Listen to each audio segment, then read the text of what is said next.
How the Super Bowl started as a small game and became America's biggest event. Every year, over 100 million people stop what they're doing for a single game. Cities shut down. Prices skyrocket. Companies spend millions just to be seen for a few seconds. The Super Bowl feels like it has always mattered. But it didn't. The Super Bowl didn't start as a cultural giant. It began as a game many people didn't even care about. Some fans skipped it. Some players didn't respect it.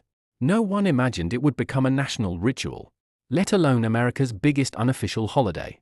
Before the Super Bowl, professional football in the United States was split in two.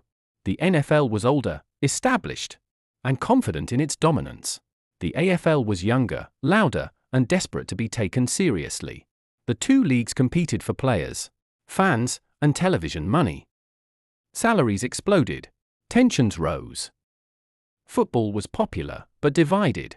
Two leagues. Two visions. One country. On one side stood the NFL, backed by tradition and stability. On the other was the AFL, bold and risky, willing to break rules just to survive. Owners wanted power. Players wanted respect. Television networks wanted ratings. Everyone wanted to win, but no one wanted to lose control of the sport. By the mid-1960s, the rivalry had become unsustainable.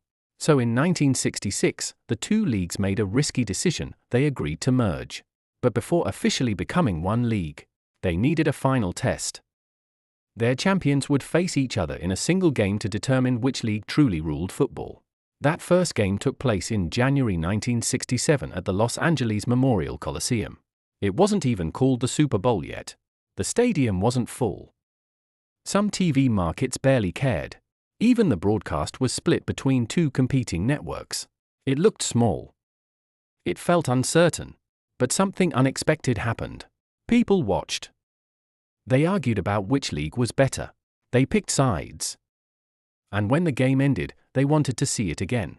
The early championship games felt awkward at first. Fans debated the legitimacy of each league. Players didn't fully trust each other. Broadcasters weren't sure how big the audience would grow.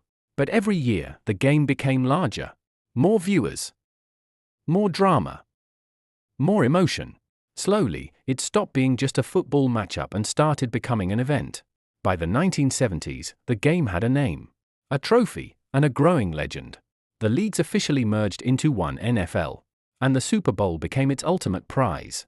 Teams didn't just fight for a win anymore, they fought for immortality. Halftime shows turned into spectacles. Commercials became cultural moments. Winning the Super Bowl meant everything. Losing it hurt forever. Today, the Super Bowl is bigger than the sport itself. It shapes pop culture, advertising, music, and national conversation. What started as a compromise between rival leagues became a symbol of American competition, entertainment, and unity. The Super Bowl proves something powerful. Sometimes the biggest traditions come from the smallest beginnings, when rivalry turns into something greater than the game.